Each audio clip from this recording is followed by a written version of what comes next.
I forget how I discovered Xeno Crisis, but it immediately piqued my interest because it looked like Smash TV mixed with the movie Aliens. A twin-stick shooter inspired by one of the greatest action movies of all time? Yeah, I'm in. I've been looking forward to playing it for a while now, but wanted to wait for the PC or Steam release before I gave it a shot. Developed and published by Bitmap Bureau, Xeno Crisis was a Kickstarter project that met its goal and then some, which resulted in the game being released for the Sega Genesis, Dreamcast, and Neo Geo, I think in 2018. It was released for PC and Switch in October 2019. For this review, we played the PC version. So the ultimate question is Smash TV and Aliens a good mix? Well, let's take a look.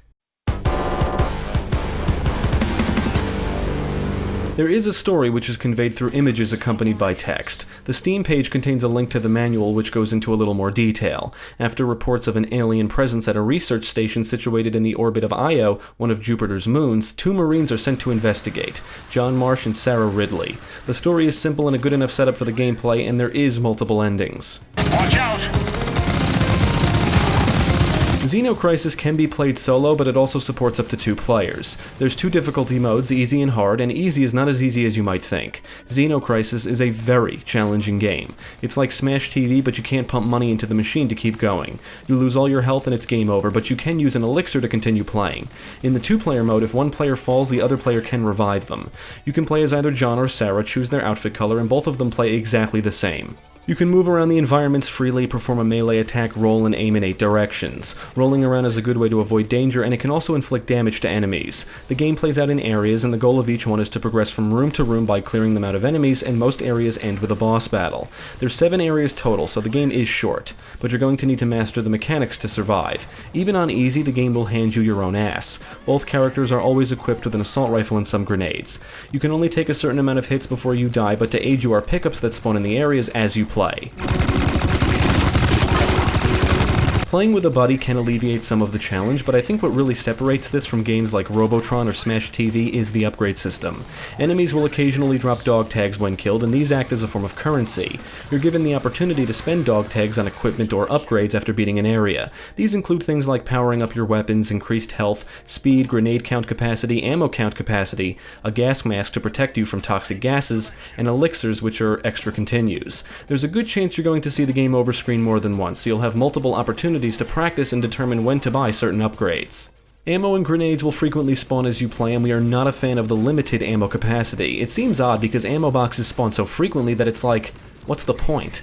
I think the idea is that it keeps you moving, but I'm just guessing. We were struggling to get past Area 5 and eventually used the cheat engine to just beat the game. One of the cheats grants you infinite ammo, and I can tell you based on experience that even with infinite ammo, the enemies and projectiles will keep you moving, so limited ammo just seems unnecessary. Sometimes there can be so much going on that just trying to avoid attacks is hard enough. You get into a rhythm running around all over the place, dodging projectiles while unleashing streams of bullets at everything on the screen, then you run out of ammo, which is annoying when you have to dodge or melee your way to the ammo box, which will often be surrounded by foes, especially in the later areas. There is a scoring system in place where you're awarded points for kills among other things. Melee kills result in double the points, and you're ranked at the end of each area. It makes me wonder if the limited ammo capacity is a way of encouraging players to utilize melee attacks. Rescue the humans! Thank you! The assault rifle, melee attacks, and rolls are not the only ways to take down enemies. Weapons will often spawn in the rooms and will last for a limited time once acquired. You can burn foes with the flamethrower, blow them up with the rocket launcher, mow them down with the Vulcan, and decimate them with the BFG. There are some others, and they all prove to be useful. The enemies are relentless, and more enemies are thrown at you on the hard difficulty. They will come from multiple directions, and you can't leave a room until all of the enemies are dead. They run around the rooms, some fire projectiles, others lob explosives, and some fly around. There are zombies or mutants or whatever they are, and they'll get back up after being shot, but explosives and melee attacks can take them out instantly. Eventually you'll come up against turrets, little robotic foes, and baddies with shields that can block your shots. Each area throws new enemies at you, and the game just gets harder and harder as you progress. The bosses too can be challenging, and surviving these battles will require memorization of their attack patterns.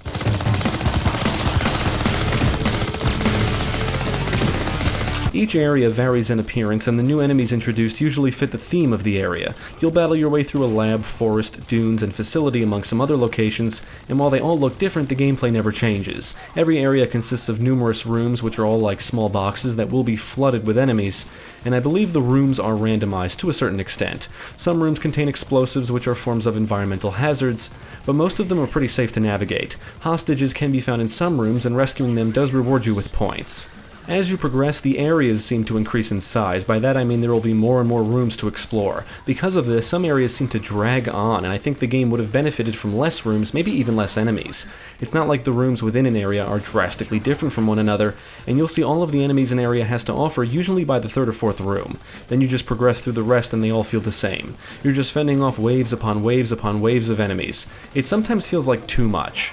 Smaller areas or more diverse environments and encounters would have been welcome. On the plus side, most hits and deaths were our fault, but there were certainly some cheap ones, like enemies spawning on top of you as soon as you enter a room. Luckily, that didn't happen often.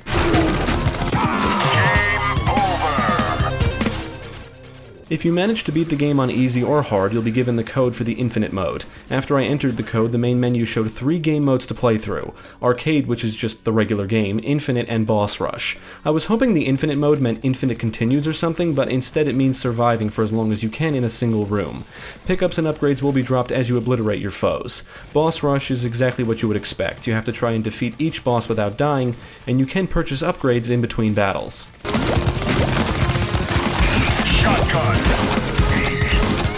Xeno Crisis was designed to look, feel, and sound like a Genesis game from back in the day, and for the most part it nails it. The game contains plenty of color. I love the muzzle flashes of the assault rifle, explosions look great, and the game has a nice chunky visual style. The character, enemy, and boss designs look great, and there's a good amount of detail in the environments.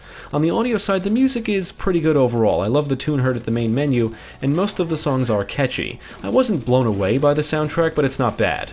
The sound effects are alright, they get the job done. The weapons fire and explosions sound pretty good, enemies make all kinds of noises as you blow them away, and you can hear an announcer or the commander spouting lines whenever you enter a room. On the technical side, the game runs great, solid performance. The only bug we noticed occurred in the 2-player mode. It seems that when player 1 dies during the first boss battle, the boss will only target player 1's dead body and never target player 2.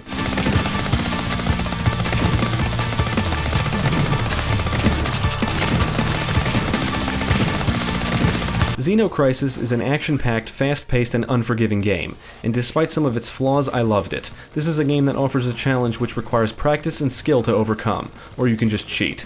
Most of the areas tend to drag on because of how many rooms you have to battle through, but blowing away hordes of enemies can be an addictive process. The limited ammo capacity is our biggest gripe with the game. In the end, it just seems completely unnecessary. Xeno Crisis is a very challenging game, and despite its short length, there's a good chance you won't even get to the final area on your first run, or second, or third, or fourth, or fifth. You get the idea. You need to not only like dual stick or top-down shooters, but also a challenge, because this game will not hold your hand. It would have been cool if there was an area or level select of some kind, just so you could practice in areas without having to start over from the beginning every time you run out of elixirs or continues. Regardless, we still had a blast with this, and I would say the developers did an excellent job at replicating the Robotron or Smash TV style of gameplay.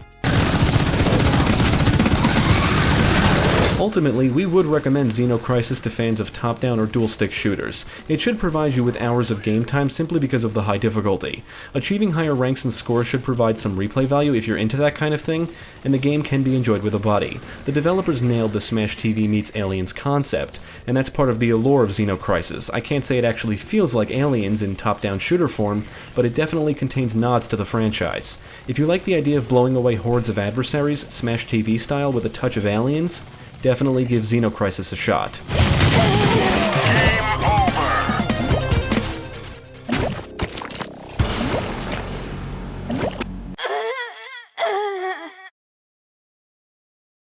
Thank you for watching. If you enjoyed this video, check out the rest of our channel, follow us at the links below, and you can also support us on Patreon. If you're interested in more gaming content, check out our friends over at Gamecast.